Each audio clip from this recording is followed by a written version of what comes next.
New Quinnipiac polling out today shows Vice President Kamala Harris leading Donald Trump in 3 blue wall states.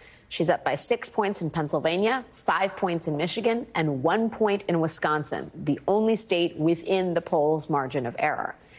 This may be part of a more national trend in Harris's favor. The latest Des Moines Register poll from Iowa shows Trump leading by just 4 points in that state after leading President Biden by 18 points in June.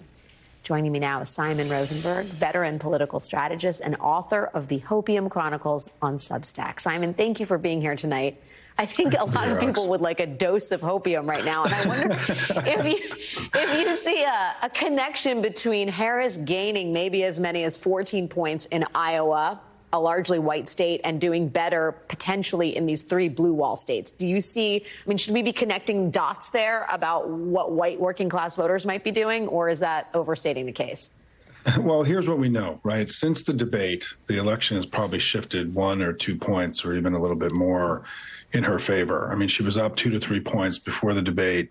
There's been a lot of polling post the debate, and it's all been sort of saying the same thing, which is that she's gained ground, and we'll know how much ground she's gained over the next few weeks. But you've started also seeing a lot of state polls that show her also at or above Biden's 2020 numbers. I mean, the way to think about the race right now is that she's sitting basically where Joe Biden was in 2020, either at the floor, and in some states she's doing better. I mean, those polls in Michigan and Pennsylvania, Biden only won those states by a point, and she's up by 3-4 points. And so I think we should feel good about where we are. I mean, this has been, look, the debate really helped her, and it really hurt Donald Trump. And I think the aftermath, which you just covered, of the debate and the way they try to change the subject clumsily to this crazy cats and dogs, eating cats and dogs stuff, has been a huge failure for them. And so I feel like we're in a strong place right now, and where things are better. And we also, I think the most important thing we're about to see as the voting season begins on Friday with early in-person voting is that we just have a much stronger capacity to close. And so it's much more likely that we gain a little bit in the coming months than them, in my view.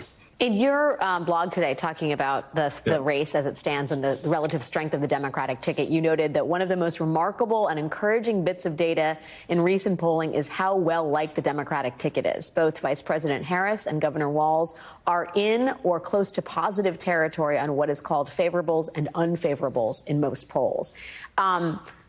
Do you attribute that to the likability, just as it is, of the Democratic ticket, or is it just the repellent nature of the narrative, the lies that Donald Trump is focused on? Because it is, I mean, I think it does gin up his base, but man, is it distasteful to a lot of Americans, even if they don't have opinions about Haitian migrants?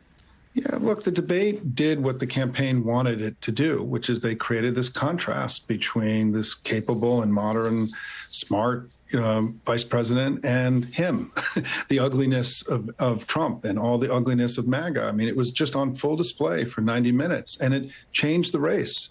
And so I think that, one of the things that is remarkable is there's just generally a view in polling that we're now at a point, given polarization or partisanship, that we may never see a president again in positive territory in favorables and unfavorables. And right now, Harris is in either even favorable or even in some polls, she's above.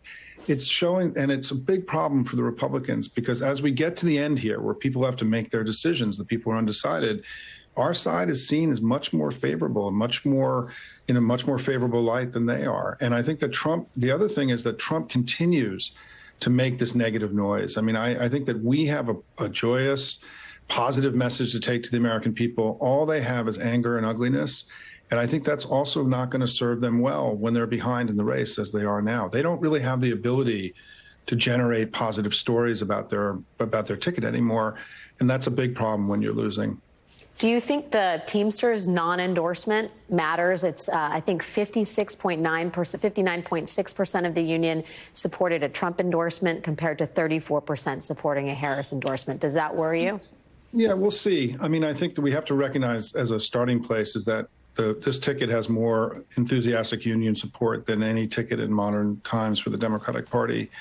And we also saw a lot of state and local Teamsters in the battlegrounds endorse today. So they were essentially, even though the national didn't endorse, in the battlegrounds where it really matters. You saw a lot of endorsements from local Teamster unions. So I think net, we still will probably have the most enthusiastic labor support that a Democratic ticket's had in many decades.